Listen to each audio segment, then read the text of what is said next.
Maya followed strange noises into the cafe basement. Chained in the dark was a Korean Mafia boss, and freeing him would change her life forever. The screaming started at 5:47 a.m.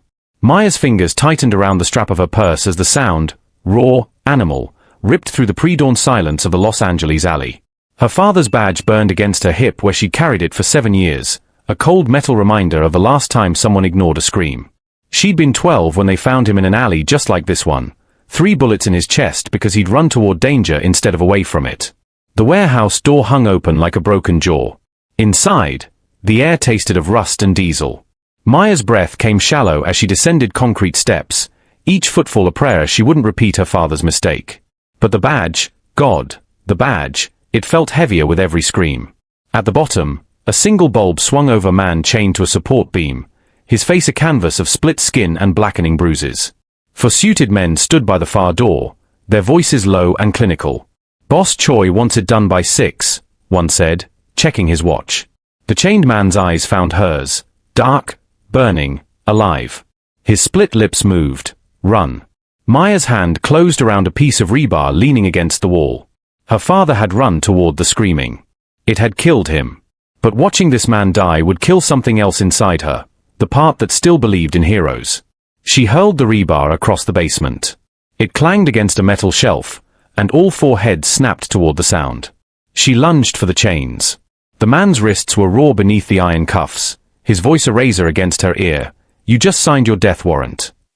Then we die together, Maya whispered, her fingers working the rusted bolt. The first gunshot punched through the basement door. The bolt snapped with a sound like breaking teeth.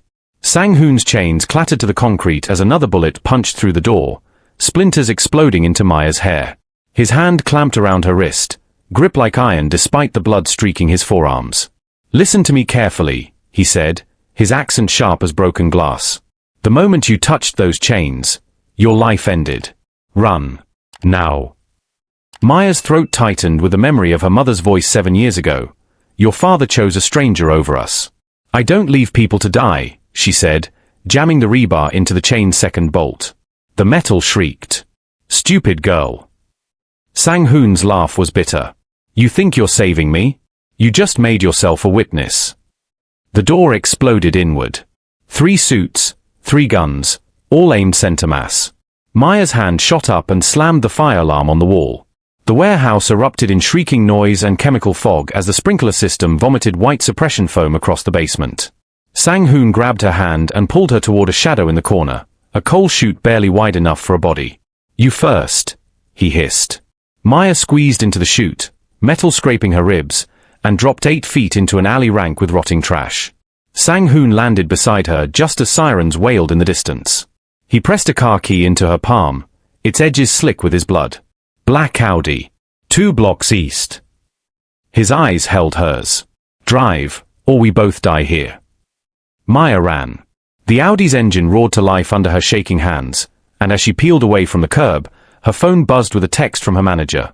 Where are you? You're covering the morning shift. She threw the phone out the window.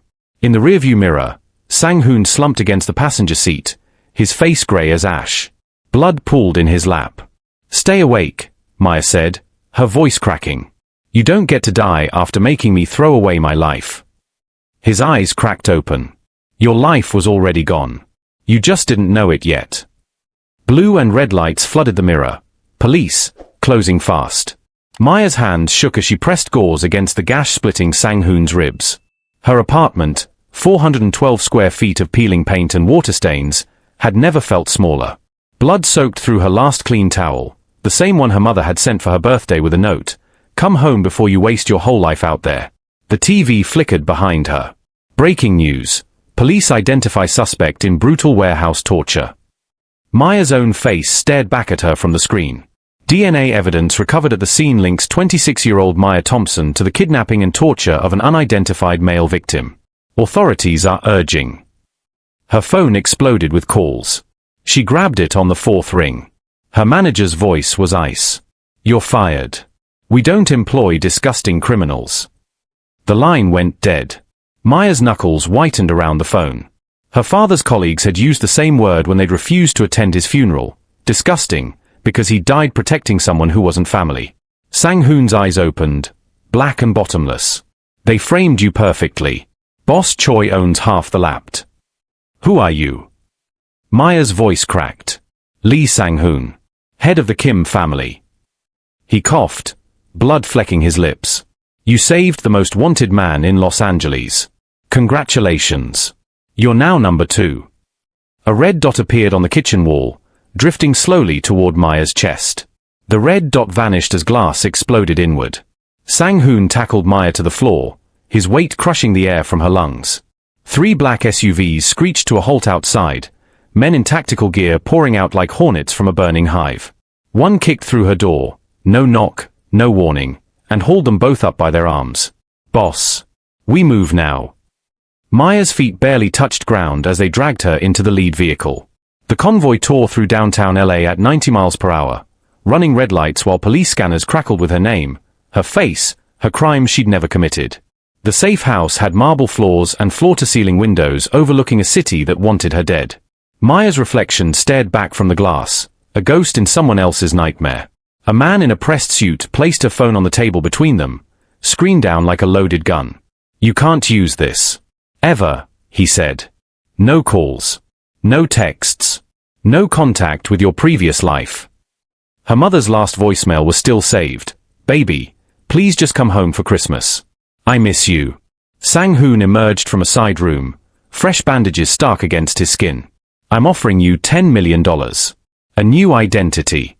Protection for life. I want my name back. Maya's voice was sand and broken glass. I want my mother to know I'm not a monster. Sang-hoon's phone buzzed. He watched the screen, and something died behind his eyes. He turned it toward Maya. The video showed her mother's house, the chipped blue paint, the garden gnomes, the exact window of her childhood bedroom. A man in a black suit stood on the porch, holding a lighter. Text scrolled across the bottom. Boss Choi sends his regards. Maya's knuckles whitened against the velvet armrest, nails tearing through fabric. Her mother was 73. Her mother had arthritis. Her mother couldn't run. Sang-hoon's hand covered hers.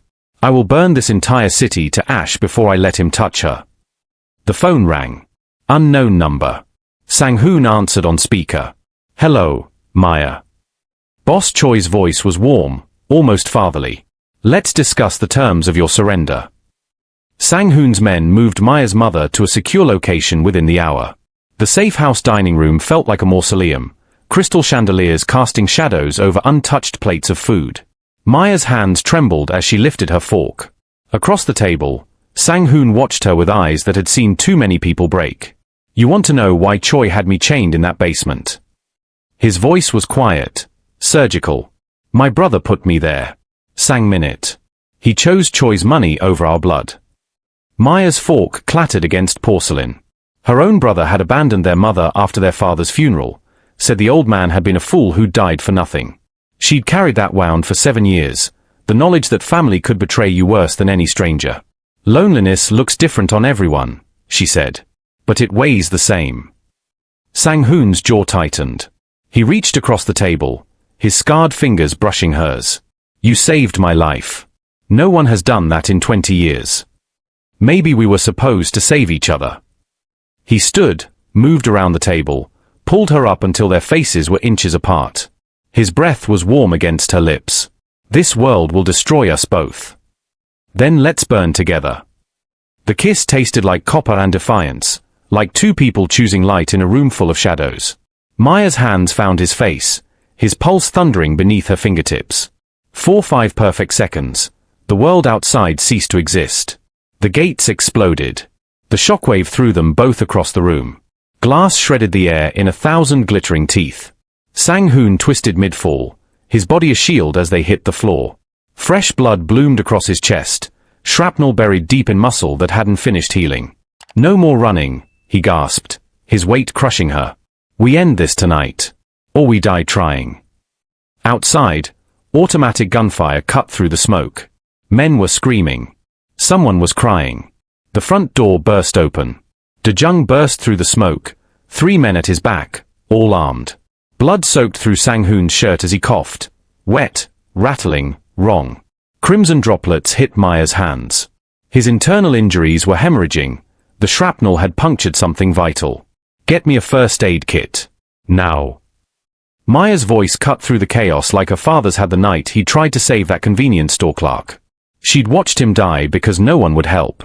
Not this time. De Jong threw her a tactical med kit. Maya tore Sang-hoon's shirt open, revealing a landscape of old scars and fresh wounds. Her hands moved on autopilot.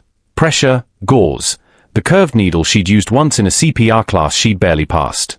If he died, she was alone. If he died, Choi would find her mother by sunrise. Boss, we can't hold them. De Jong's voice was stone. We need to move. Sang-hoon's hand caught Maya's wrist, his grip weakening. Leave me. Take her somewhere safe. There is no safe. De Jong knelt beside them. But there is a way out. We frame Choi. Put him in the ground before he puts us there. Maya's needle paused. How? We need him to confess. On record. To the torture, the frame job, everything. De Jong's eyes found hers. We need bait he can't resist. You. No. Blood bubbled from Sang-hoon's lips. I won't. Yes, you will. Maya's voice was her father's, steady, final, ready. She'd spent 7 years running from his choice. Time to own it. Wire me up. I'll get your confession. De Jong pulled a device from his vest, smaller than a quarter, sticky-backed. This goes under your collar. One word from you, we come in shooting. Maya pressed it against her throat. Her pulse hammered against the metal. Sang-hoon tried to sit up, failed, gasped through the pain. If he touches you, I'll tear him apart with my bare hands. You'll be dead in an hour if we don't move. De Jong checked his watch. Choi's at the Lotus Club. Public. Crowded. He thinks he's untouchable there. Maya stood. Her father's badge burned against her hip, 7 years of carrying his death. Time to turn it into someone else's.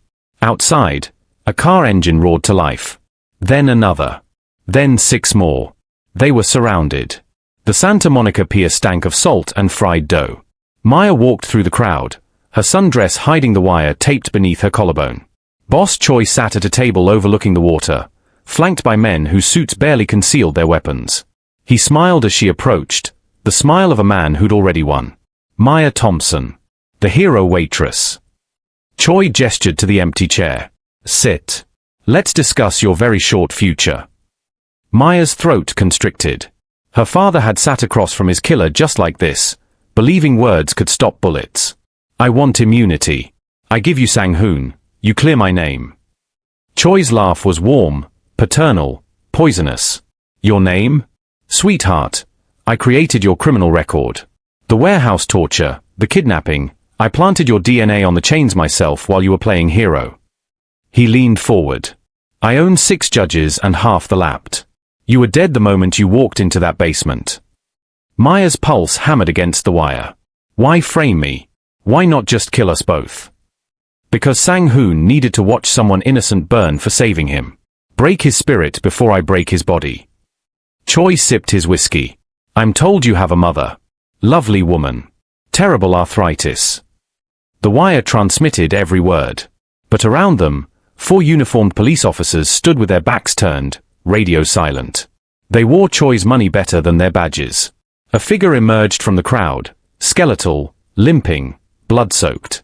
Sang-hoon held a phone above his head, screen facing Choi. Every word. Streamed live to 6 news stations. Choi's smile never wavered. Kill them both. Muzzle flashes erupted from the water as De Jong's men stormed the pier from speedboats. Tourists screamed. Glass shattered. A guard shoved a pistol into Maya's hands as he fell, his eyes already empty. The metal was hot, slick with someone else's blood. Sang-hoon went down hard, a bullet tearing through his shoulder. Maya raised the gun. Her father had died holding a weapon he'd refused to fire. His mercy had killed him. She pulled the trigger. The guard beside Choi dropped. Sang-hoon crawled toward her through the chaos. But Choi was already moving, melting into the panicked crowd like smoke. Behind them, a voice crackled over the fallen guard's radio. Detonate the charges. Sink the pier. No survivors. The video hit 6 million views in 3 hours. Maya watched her phone screen from the hospital waiting room. Choi's voice, crystal clear, admitting to torture, to framing an innocent woman, to owning half the city's justice system. Comments flooded in. Justice for Maya Thompson. Arrest boss Choi. Corruption exposed. The district attorney's office released a statement at noon. Insufficient evidence to overturn the charges at this time. Maya's phone slipped from her fingers. The legal system wasn't broken. It was bought. Sang-hoon emerged from the surgical ward, his arm in a sling, 3 new bullet wounds stitched closed. De-jung walked beside him, jaw tight. Choi's been arrested, De-jung said. But he'll be out in 48 hours. His lawyers are already calling it a deep fake. And the Kim family. Maya's voice was sandpaper. Still wanted. Still hunted. Sang-hoon sat beside her, his good hand finding hers. Maya Thompson must die. It's the only way you live. The words hit like her father's closed casket. Final, irreversible, obscene. What are you saying? New passport. New name. New country. He pulled an envelope from his jacket. Vietnam. Korea. Japan. Anywhere Choi's reach doesn't extend. Maya's throat closed. Her father's grave was in Forest Lawn, Section 12, under an oak tree her mother visited every Sunday. Her mother was 73 and couldn't fly anymore, couldn't travel, couldn't follow her daughter into exile. I'll never see them again. The words cracked. My mother. My father's. You'll be alive. Sang-hoon's fingers tightened around hers. Dead in name. Breathing in flesh. It's the best I can offer.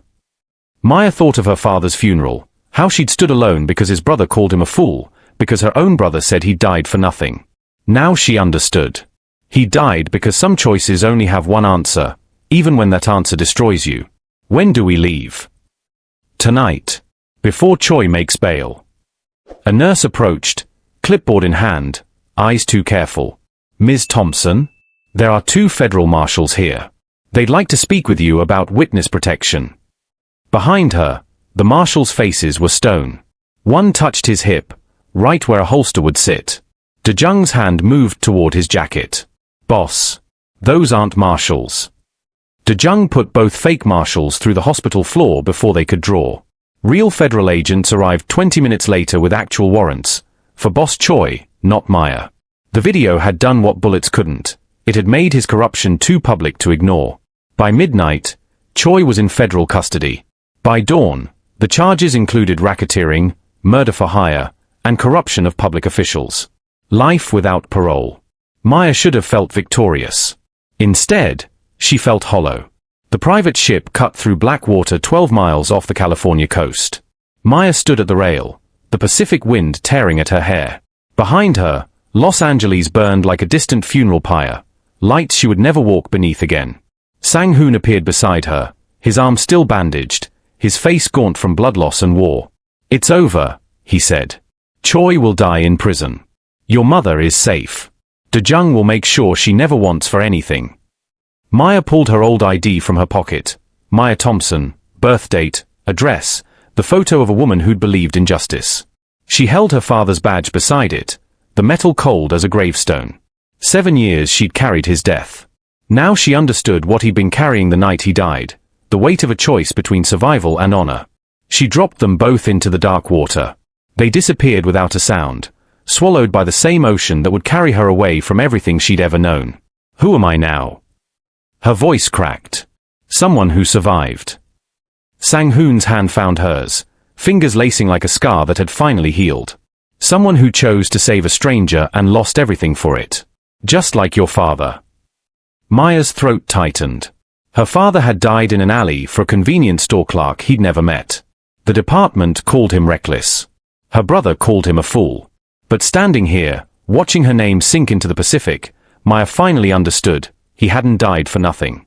He died knowing some people were worth the cost. I can never go back. The words tasted like ash.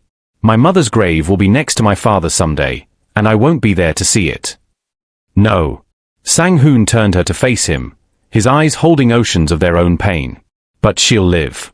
And she'll know her daughter was brave enough to do what heroes do, pay the price that no one else will. The ship's horn blared. They were crossing into international waters. Behind them, America faded into nothing but light and memory. Ahead, darkness stretched infinite and unknown, but Sang-hoon's hand was warm in hers. "Where do we go?" Maya whispered. "Busan. My grandmother's house overlooks the sea. She'll ask no questions." His thumb traced circles on her palm. "We become ghosts. We grow old. We choose each other every morning until there are no mornings left." Maya looked back one last time at the shrinking coastline. Somewhere in that glow was her mother's house, her father's grave, the diner where she'd served coffee to strangers who'd never know she'd saved a man's life. She was dying to the world so she could live in it. "Then let's be ghosts together," she said. The ship sailed into the black morning, carrying two people who'd lost everything and found something worth the cost. Behind them, the sun began to rise over country that would never see them again. Ahead, exile waited, bitter, permanent, and theirs. Maya leaned against Sang-hoon's chest, his heartbeat steady beneath her cheek. They had won the war. The victory tasted like salt and sacrifice. And in the space between what was lost and what remained, they chose to be each other's light.